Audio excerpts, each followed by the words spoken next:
Good afternoon, everybody. Hope you're well. Welcome back to another live question and answer session with myself.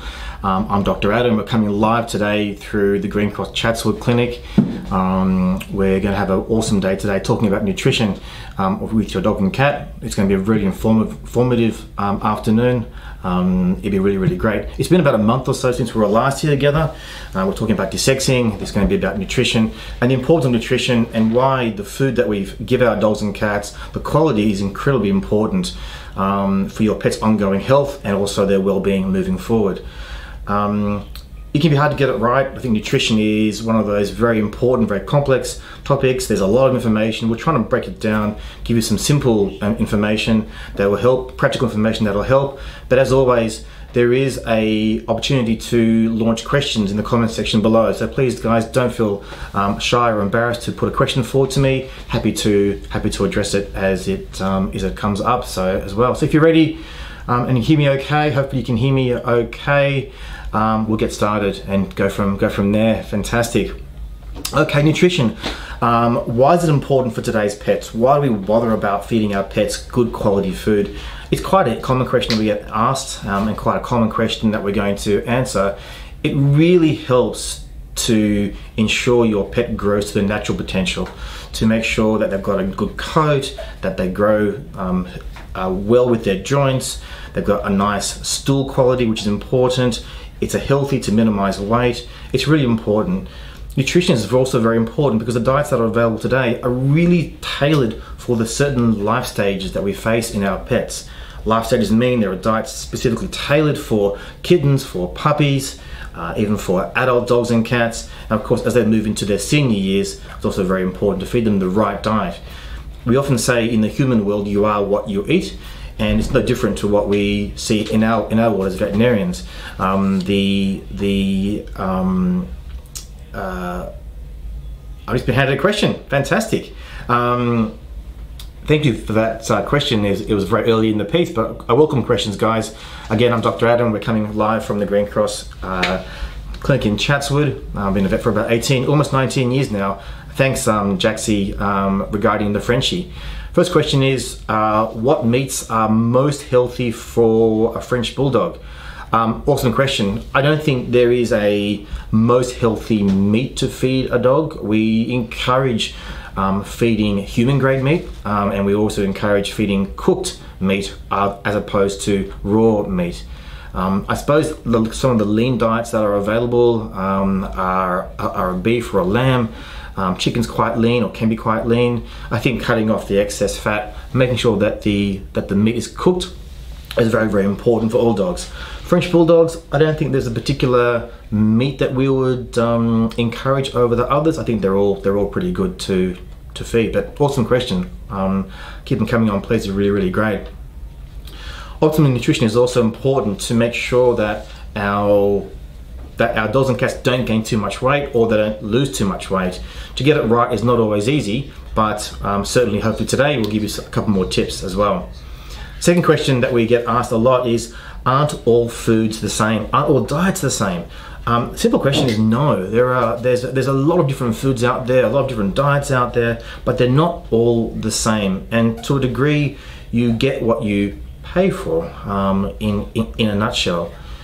Some of the differentiating factors between these diets is the research that the companies use. They put back into production and development of some great quality diets. Diets are often looked at by their ingredients and their quality of their ingredients, the quality of their food, and also what they claim to be. You're going to hear me keep on coming back and talking about this couple of themes called complete and balanced. It's really important that we understand what complete and balanced is, because that's going to be a nutshell of nutrition. A complete and balanced food is one that it contains, amongst others, all the essential ingredients, all the essential nutrients for the particular life stage for the either cat or for the dog in question. For example, we know that a growing kitten, for example, will have a different nutrient requirements to an adult kitten, to an adult cat, and the same with the dogs. Complete and balanced also comes with some backing. We know that there are two organizations. One is called AFCO. AFCO stands for the Association of American Feed Control Officials. It is a US-based organization. The one based here in Australia is the PFIAA, which is the Pet Food Industry Association of Australia. These are two governing bodies. There's also a European one. These are two governing bodies that really set the standards of pet foods, whether it be in the US, sometimes in Europe, but also here in Australia. There'll be a sign on the bag that it is AFCO accredited or PFIAA accredited. There'll be a nutritional adequacy statement, meaning that this food is particularly designed well for a kitten or a puppy or a certain life stage that they have. It also lists the ingredients, and of course there are certain requirements, legal requirements, that are needed to be on the packet of these foods. Again, complete and balanced are the buzzwords that you're going to be hearing about, and any information that we're talking today assumes that will be complete and balanced is incredibly important to have. I have another question that's come through. That's really fantastic. Again, I'm Dr. Adam. We're talking live from the Green Cross Vets in Chatswood clinic. Please put through all the questions about nutrition. There's a comment section below. Don't be shy and ask these questions. From Sammy, thank you, Sammy. What pet food is better for pets with joint and knee problems? Very good question. Sammy, there's a lot of, and I'm assuming your pet is a dog. It doesn't really matter if it's a cat, but let's assume a dog. For joint and knee problems, there are a lot of diets available to help. Often getting to the underlying cause, why there's a joint problem, why there's a knee problem is important. And certainly in some of these cases, pets may be overweight. Of course, being overweight will contribute negatively to ongoing joint and knee problems. Diets to look for have a claim for joint support. They might contain glucosamines or high doses of fish oils, for example. There are many other ingredients that are out there, but there are diets specifically made for pets with sore joints and knee problems. Some of these diets you can buy from Pet Barn, of course. Some of these diets are also found in your vet clinic as well. Another question. Hope that answers your question, Sammy. That's great. Thank you very much. I have a question from Indiana and Hannah, of course, regarding the best snack for a 4-year-old Labrador. Great question. I think you're reading my mind because we actually have a question coming up about snacks and what to feed. What snacks are best for dogs and cats. I don't think there is a best snack available for dogs, and especially for a Labrador. I'm not sure if a best snack is available, but there are plenty of snacks available, plenty of treats available too. So I personally like feeding raw carrots. I think raw carrots are great. I encourage Labradors to chew. They lack very little calories, so it's very good for their weight. Not bad for their teeth. There's a whole lot of snacks that you can get from Pet Barn stores that are very healthy. I think the important thing with snacks in general, and this is something that we're going to come up to, and with treats, is that treats or snacks, they're particularly designed to be in moderation. Like with us, we might have a chips here or some cake there. In moderation, it's very important. Small amounts often is better than big amounts all the time. So I think that's really great. Okay.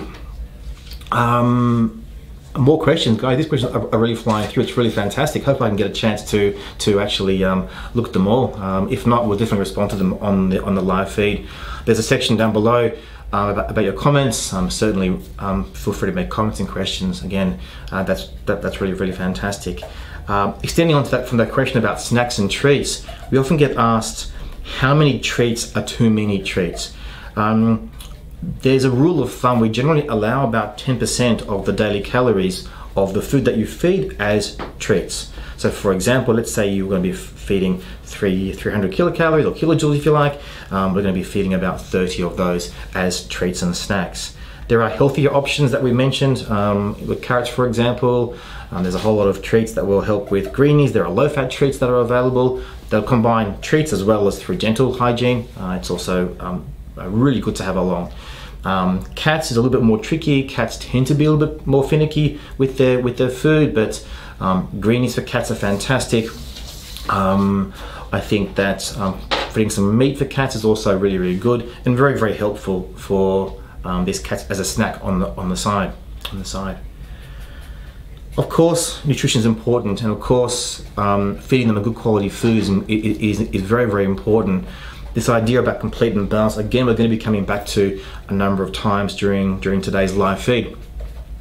But what we need to realize is that whatever we eat, we're going to eliminate, and we need to talk a little bit about poo. And I apologize for those of you that are eating that on your lunch breaks, but just as what you eat is incredibly important for the health and nutrition of your kitten or your puppy or your adult dog or cat, watching what comes out is also very, very important. And it's a bit bizarre and a bit gross a little bit, but there are 7 key indicators that we look for a normal poo. Often poo is associated with a good quality diet, but also can be to a degree a reflection of their health internally.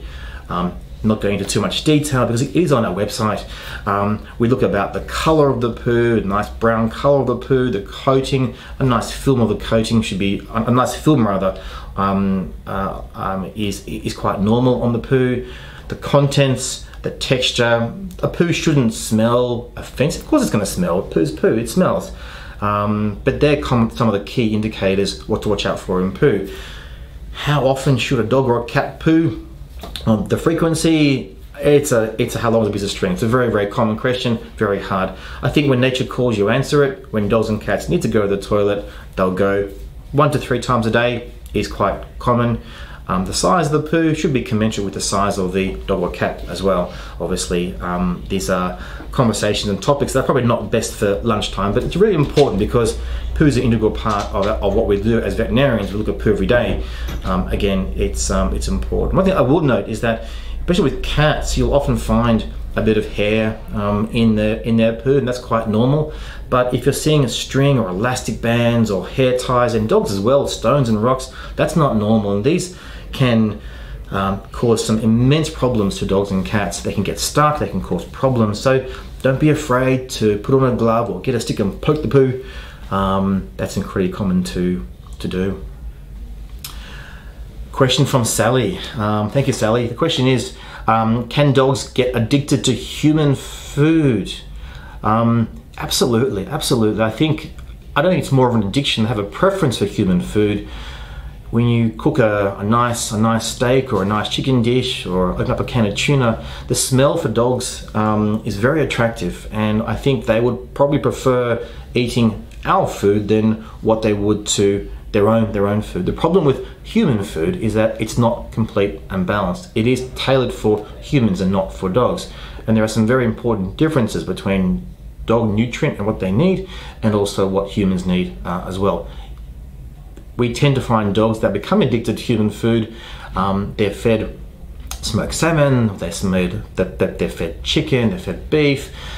People often home cook for these guys, and we'll get to that also during the day.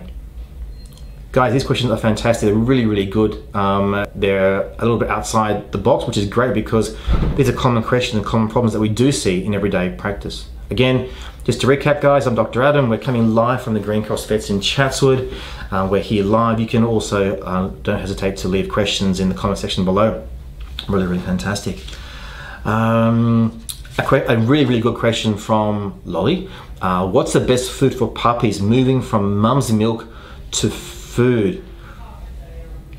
Don't think there's a best food. I think there are many good foods that are available. I think as long as you pick, Lolly, for your puppy, a food that is specifically tailored for puppies, you can't go wrong.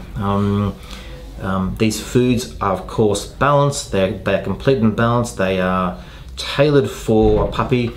Important to know what sort of puppy. Are you having a puppy as a Chihuahua or a medium-sized dog like a cattle dog or a bigger dog? Puppy foods differ in their calories, in the protein requirements, the calcium balances, for example. But there are a gazillion diets out there for puppies transitioning from mum's milk to food.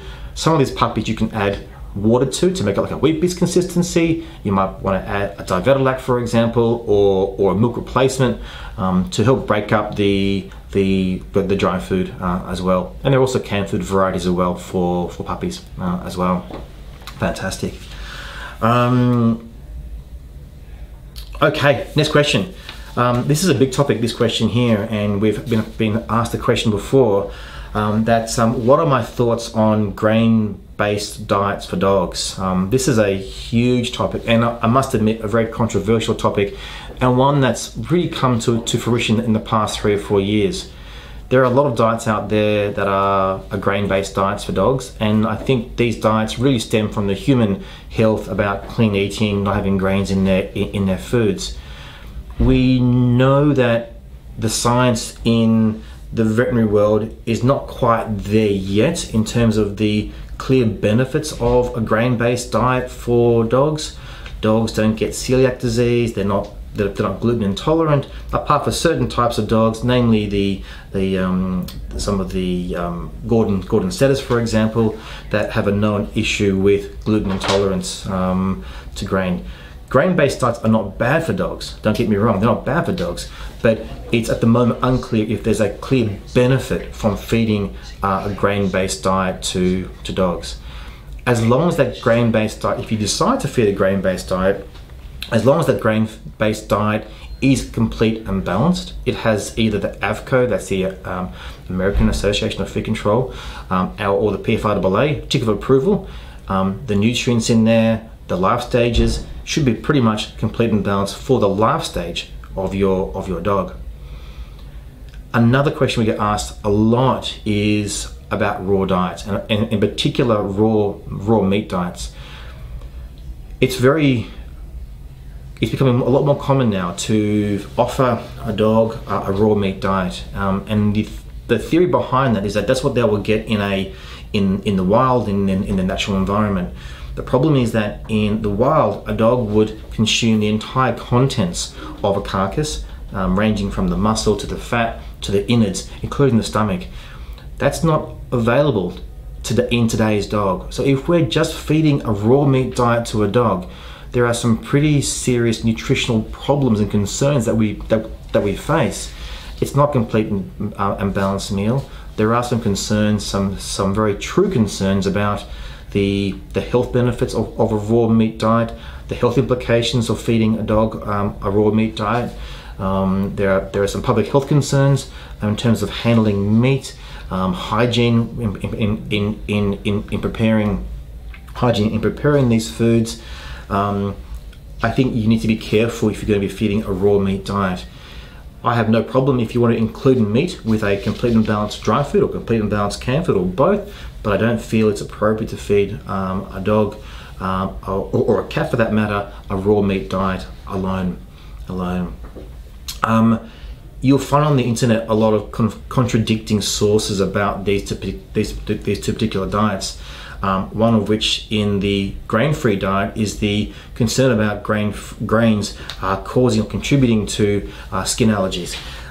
Skin allergies are a common problem in dogs, but it's almost always caused by a meat protein, an animal protein diet. Yes, dogs can get allergies towards wheat. They're incredibly rare. There's only a handful of cases that will actually document wheat causing allergies in dogs.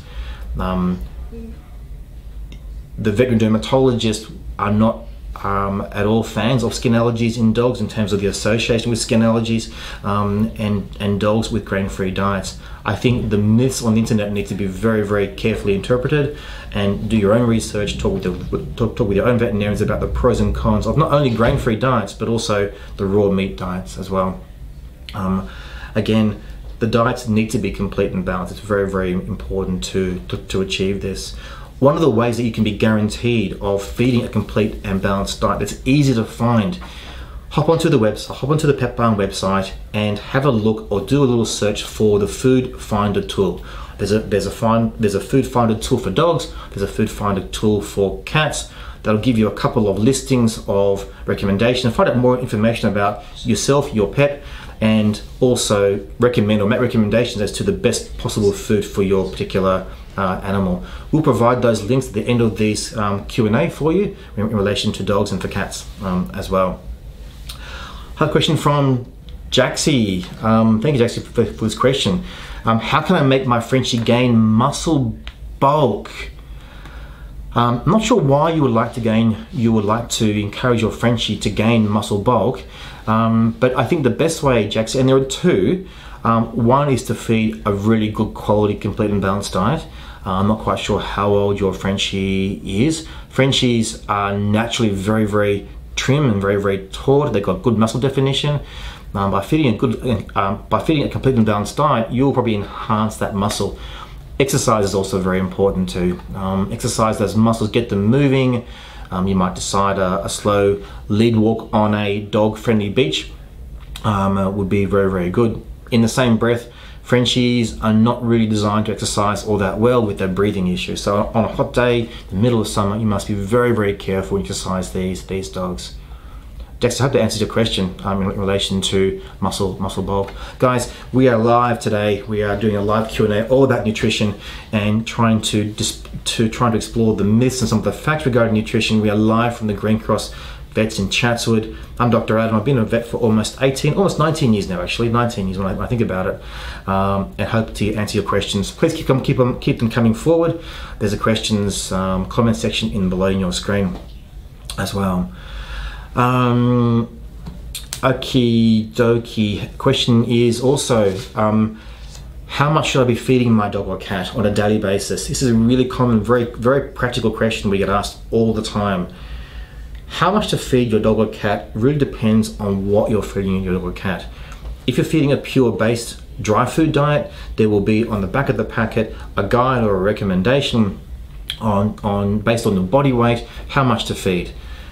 It is a guide. It's a guide, guys. It's not set in science. The guide depends on if your dog is, in this case, a dog is running around the backyard all day, burning off calories, or is sitting at home watching Oprah Winfrey. Really important to tailor the calories for your dog. So use the back of the packet. Similar guides exist for wet food, and when you combine the two, you have to inevitably reduce the volume or the calorie intake, I should say, the calorie intake to compensate. A common question also is how often do we feed our dogs and cats, or how often should we feed our dogs or cats? Some dogs and cats are grazing. Some dogs in particular like to have set meals. If you're in the camp that would like to feed your dog a set meal, then I would suggest at least twice a day. If you can feed your dog twice a day, if not 3 times a day, that's really fantastic. Small amounts often rather than large amounts. We used to recommend feeding once a day to dogs. That has been really disproven over the years. Most of the time we feed our dogs over night time. They go to sleep, they're sedentary. It's a great way in a negative experience to promote weight gain. Small amounts often is the best way forward. Cats are a little bit more tricky. A reason for this is that cats tend to be grazing species. They don't tend to like specified meal times, although you can promote with that. But it's important to make sure they don't become overweight. How do you know if they're becoming overweight or too thin? You should be able to feel their ribs quite easily. You should never be able to see their ribs on a dog or a cat, but feel their ribs, a nice layer of muscle and fat. There should be a tuck-in, an hourglass if you like, from the ribs back to the pelvis. If in doubt, come down to your local Green Cross clinic. You're welcome to have a free weigh-in, have the nurses, have the vets do an assessment on your dog or cat's weight as well. A question from Imi. Thank you, Imi. We're back to the grains, which is fantastic because it is a very controversial topic, and I could talk all day on grains and the pros and cons of grain-free diets. The question from Imi is, would you say grains aren't as easily digestible, which means nutrients in grain food aren't readily available to the body? Imi, it's a very good question. We know quite well that the structure of dogs' teeth will be able to pulverize the food quite well, free up those nutrients to be able to be exposed, to be digested and absorbed by the body. We also know that dogs are omnivores. They need to have in their diet a component of meat and a component of vegetables. Yes, they can extract the nutrients. I suppose it depends on how quickly they eat their food, and I suppose the quality of the grain is to how digestible it is. There are some grains that are very indigestible or undigestible, whatever the word is, because they've got a husk on, for example. And often these grains, they can be used as a bit of fiber in their diet. But they tend to be quite digestible, especially if they've been formulated into a complete and balanced diet. There really shouldn't be a problem with grains in dogs, absolutely. Amy, I hope that answers your question. If not, please feel free to make a comment in the comment section below. Guys, I'm Dr. Adam. We're coming live from the Green Cross Vets in Chatswood today. We're talking about nutrition, all things hopefully healthy and hopefully informative regarding what to feed, complete and balanced approach for nutrition for your dog or cat. Awesome. Okay. I have a question from Adventurers of Pebbles. So the question is, and thanks for that as well, what diet can help my Shih Tzu? She has anal gland issues. She also has or gets dry skin. For those of you guys that may or may not aware, all dogs and cats have got little glands at the back of their bottom, sort of either side of the anus, if you like. They don't have a particular function apart from a scent, but they do produce a pretty terrible smell. We tend to find dogs that have a combined dry skin and an anal gland issue. They really need to be assessed by your veterinarian to try and determine the underlying cause. Food allergy can be a problem. Environmental pollutions, what we call atopic dermatitis, can be a massive problem. It's a really very big and complicated syndrome to try and diagnose in dogs. There are many diets. I assume Pebbles is the puppy in question, the Shih Tzu in question. There are many diets that are available to help. And I would certainly recommend to Pebbles owners, come down to your local clinic, have a chat, ask them to do some testings, make sure there's no infection, recommend some diets that will help, or other medication or ailments that can assist in also your skin and anal gland issues. A very common question to have, but thank you for that, that's great. We get asked also about the pros and cons of dry food, the pros and cons of wet food. Is there a best combination? What do we do? As long as the dry food, as long as the wet food is complete and balanced, they're both very good diets. One of the cons of wet food is, and there are of course many pros, but one of the cons of wet food is that it doesn't promote cats or dogs to chew, and they will develop a lot of plaque and tartar, hence tartar on their teeth.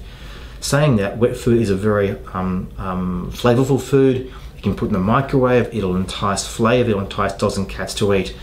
There are pros and cons. Certainly, we'll recommend mixing a bit of wet food with the dry food to offer that appetizing, if you like, food for your dog or cat.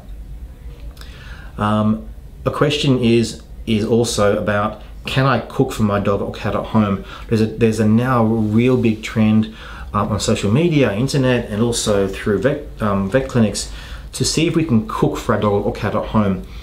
Guys, it's really difficult to cook accurately for your dog or cat at home. The main reason is that you need to provide a lot of ingredients that you can't get normally from a shelf in a vet clinic or from a pet store or from a health food store. Yes, it can be done, but you really need the assistance of a veterinarian to help formulate a good quality diet, and often, and I've certainly used myself, the services of a veterinary nutrition specialist that can help formulate diets specifically designed for your dog or cat. But it's almost impossible to put together all the nutrients in a nice package for your dog or cat at home. Guys, we're about to come to the close of our session today, our Q&A sessions.